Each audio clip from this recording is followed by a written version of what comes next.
여기 한국을 싫어하는 사진작가가 있습니다. 20년간 세계 각지에서 재난을 담아온 그가 터키 대지진 현장에서 들은 단 하나의 한국어 문장으로 그의 삶이 완전히 뒤바뀌었다고 하는데요.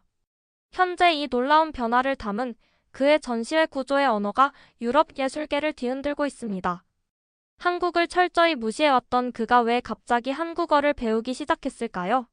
세계적인 사진작가마저 인정할 수밖에 없었던 한국어의 따뜻함과 구조대원의 헌신이 전한 감동의 메시지. 지금부터 시작합니다. 마지막으로 카메라를 확인하고 목에 걸고 있었어요. 오래된 습관이라 어쩔 수 없더라고요. 제 이름은 알베르토 마르티네즈입니다. 20년이 넘게 세계 각지의 중요한 사건들을 사진으로 담아왔어요. 전쟁, 지진, 홍수, 그리고 여러 나라 사람들의 삶을 찍어왔죠. 사람들은 제가 정말 잘한다고 말하곤 했어요. 상도 많이 받았고 유명한 미술관에 제 사진이 걸려있기도 했습니다. 제 아파트 벽은 제가 찍은 최고의 사진들로 가득 차 있었어요. 세상의 진실을 보여주는 사진들이죠. 제가 가장 중요하게 생각하는 것이 바로 진실을 보여주는 거예요. 뭔가를 더하거나 실제보다 좋아 보이게 하지 않고요. 그저 있는 그대로를 보여주는 거였죠. 하지만 한 가지 찍고 싶지도 생각하고 싶지도 않은 게 있었어요. 바로 한국과 한국 문화였죠. 세계 사람들이 왜 한국 음악, 영화, 음식에 그렇게 열광하는지 이해할 수 없었어요. 그저 교묘한 광고 전략일 뿐이라고 생각하고 있었죠. 제 딸 엘레나는 저와 생각이 달랐어요. 엘레나는 똑똑하고 모든 것에 호기심이 많았죠. 대학에서 한국어를 배우고 있었고 항상 한국어가 얼마나 아름다운지, 문화가 얼마나 흥미로운지 말해주려고 했어요. 그럴 때마다 저는 얘기를 돌리곤 했죠. 그날 아침 엘레나는 아침을 먹고 있었어요. 제가 부엌에 들어갔을 때 그녀는 책에서 고개를 들었는데 한국어 교재였죠. 안녕하세요, 아빠. 엘레나가 미소를 지으며 말했어요. 커피 만들어놨어요. 저는 커피를 따르고 그녀 맞은편에 앉았어요. 고마워. 엘레나는 책을 덮었지만 손가락으로 읽던 페이지를 짚고 있었죠. 한국인들이 언어로 존경을 표현하는 방식이 정말 놀라워요. 누구랑 대화하느냐에 따라 다른 말을 쓴다는 거 알고 계셨어요? 저는 커피를 한 모금 마시며 대답 대신 신문을 보고 있었어요. 엘레나는 한숨을 쉬며 다시 책을 펼쳤죠. 제가 그 얘기를 하고 싶어 하지 않는다는 걸 알고 있었으니까요. 그때 전화가 울려서 불편한 순간에서 벗어날 수 있었어요. 제 편집장인 마리아였죠. 알베르토, 터키에 큰 지진이 났어요. 수천 명이 갇혀 있어요. 전 세계에서 구조팀이 날아오고 있어요. 가능한 빨리 현장에 가야 해요. 가슴이 빠르게 뛰고 있었어요. 이게 제가 하는 일이었죠. 제가 잘하는 일이었고요. 다음 비행기로 가겠습니다. 제가 말했어요. 전화를 끊고 엘레나를 바라봤어요. 터키에 가야 해. 큰 지진이 났어. 엘레나의 눈에 걱정이 가득 차고 있었어요. 언제 돌아오실 거예요? 모르겠어. 이야기가 끝나면 오겠지. 침실로 가서 큰 검은색 여행 가방을 꺼냈어요. 빠르게 짐을 싸고 있었죠. 여분의 카메라, 렌즈, 배터리, 충전기, 그리고 더러워질 수 있는 옷들이요. 이런 일을 너무 많이 해와서 익숙했어요. 모든 재난이 다르지만 제 일은 항상 같았죠. 일어난 일을 있는 그대로 보여주는 것이요. 엘레나는 문간에 서서 제가 짐 싸는 것을 지켜보고 있었어요. 조심하세요, 아빠. 항상 그렇잖아. 그리고 어쩌면 엘레나가 잠시 말을 고르며 멈췄어요. 어쩌면 사진이 아니라 사람들을 보려고 노력해보세요. 저는 고개를 끄덕였지만 실제로는 귀 기울이지 않고 있었어요. 머릿속은 이미 터키에 가 있었고 어떤 렌즈가 필요할지, 어떻게 가장 심하게 피해 입은 지역에 접근할지 계획하고 있었죠. 여행 가방을 닫았어요. 그때는 몰랐지만 이번 여행은 이전의 모든 여행과 달랐어요. 터키에서 무언가가 일어날 테고 그것이 제가 세상을 보는 방식을 바꿀 거였죠. 한국어로 된 몇 마디 간단한 말, 제가 수년간 무시해왔던 언어, 그것이 제 마음을 열고 제가 믿던 모든 것에 도전하게 될 거였어요. 하지만 그때는 엘레나에게 작별 키스하고 아파트 문을 닫으면서 여전히 전과 같은 알베르토 마르티네즈였죠.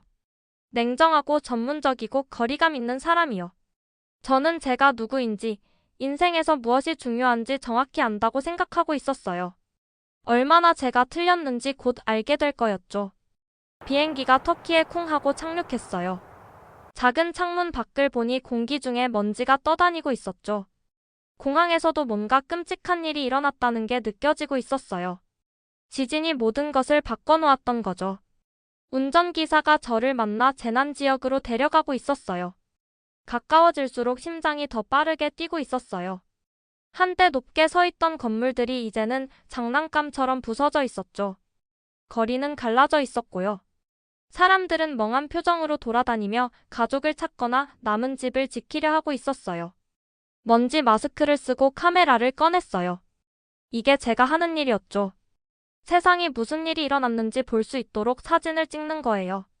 카메라 뒤에 있으면 안전하게 느껴졌어요. 너무 아픔을 느끼지 않고도 슬픈 일들을 볼 수 있게 해주니까요.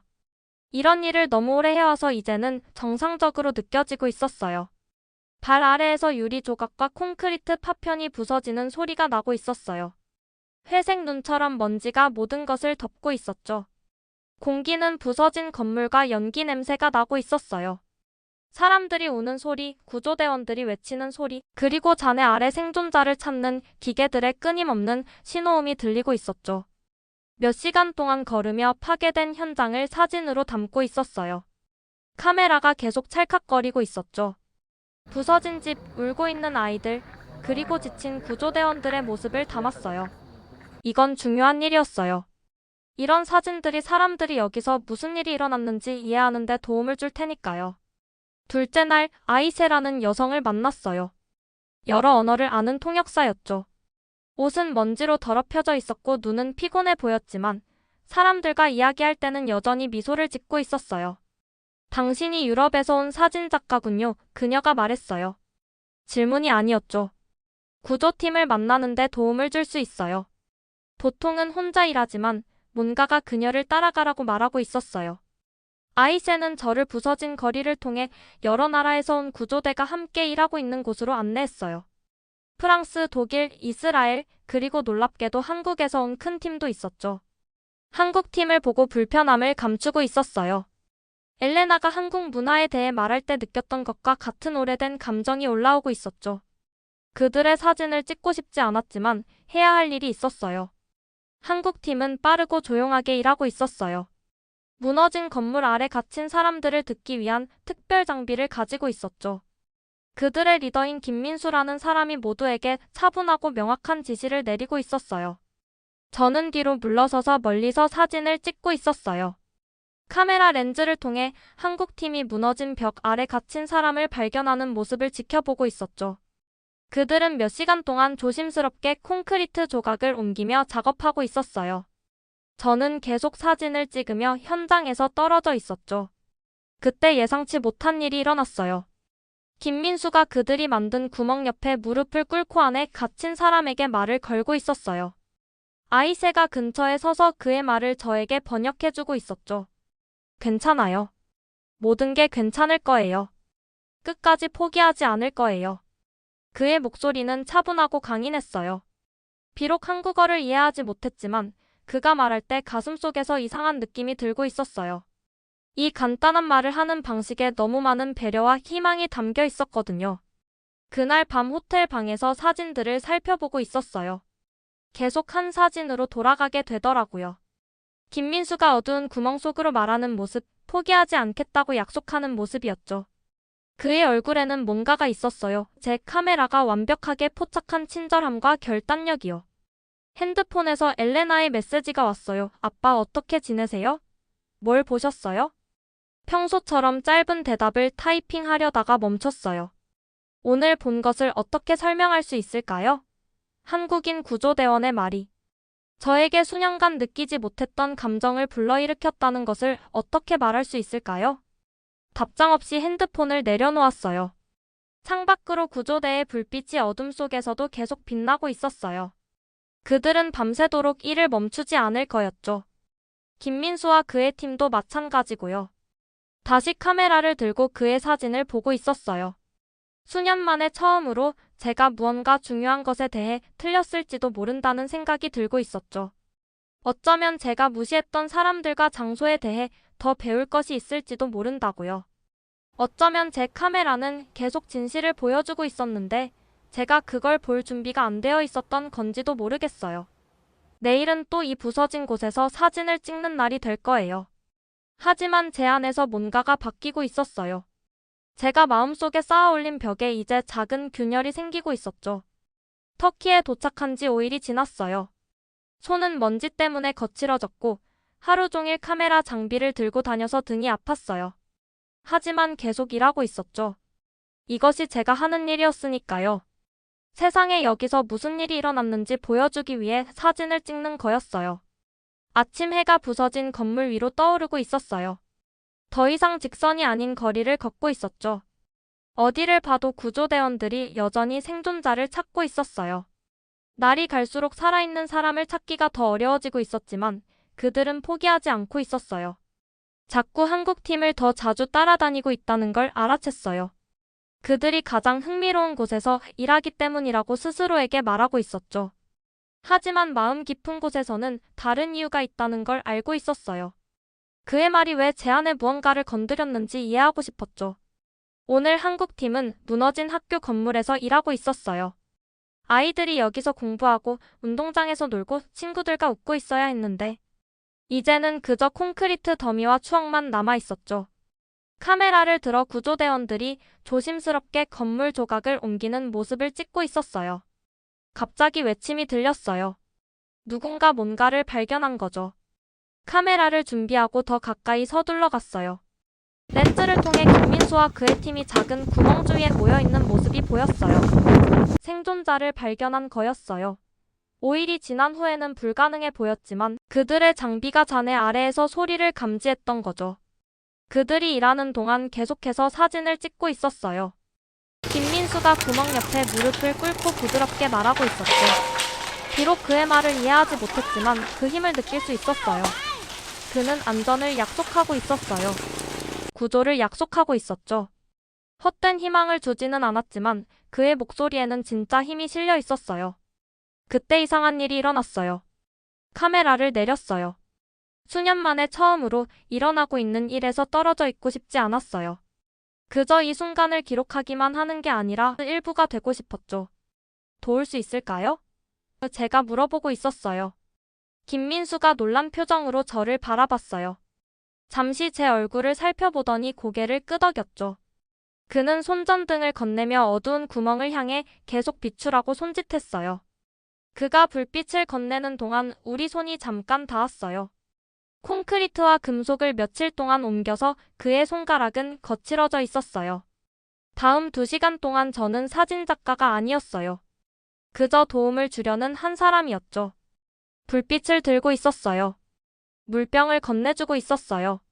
장비를 나르는 것도 도왔고요. 제 카메라는 목에 걸린 채 사용되지 않고 있었어요. 드디어 생존자 아마 8살쯤 되는 어린 소년에게 도달했을 때 김민수가 그를 부드럽게 꺼내는 모습을 지켜보고 있었어요. 소년은 무서워했지만 살아있었죠. 그의 작은 손이 김민수의 소매를 꽉 잡고 놓지 않으려 했어요. 구조대는 아이를 놀라게 하지 않으려고 조용히 환호하고 있었어요. 소년이 김민수에게 뭔가를 속삭였어요. 근처에 서 있던 아이새가 저에게 번역해주고 있었죠. 어둠 속의 친절한 목소리 덕분에 포기하지 않을 수 있었대요. 목이 메이는 느낌이었어요. 이제 이해했어요. 김민수가 건넨 건 단순한 말이 아니었어요. 그것은 연결이었죠. 소년이 어둠 속에 혼자가 아니라는 약속이요. 누군가가 충분히 신경 써서 계속 노력한다는 것의 증거였어요. 그날 밤 호텔 방에서 엘레나에게 전화를 걸었어요. 제 목소리가 제 귀에도 달라지게 들리고 있었죠. 아빠, 괜찮으세요? 그녀가 걱정스럽게 물었어요. 괜찮아, 제가 말했어요. 오히려 더 좋아. 엘레나 할 얘기가 정말 많아. 한국 팀에 대해 말했어요. 김민수에 대해서요. 오늘 카메라를 내려놓고 지켜보는 대신 도움을 주었다고요.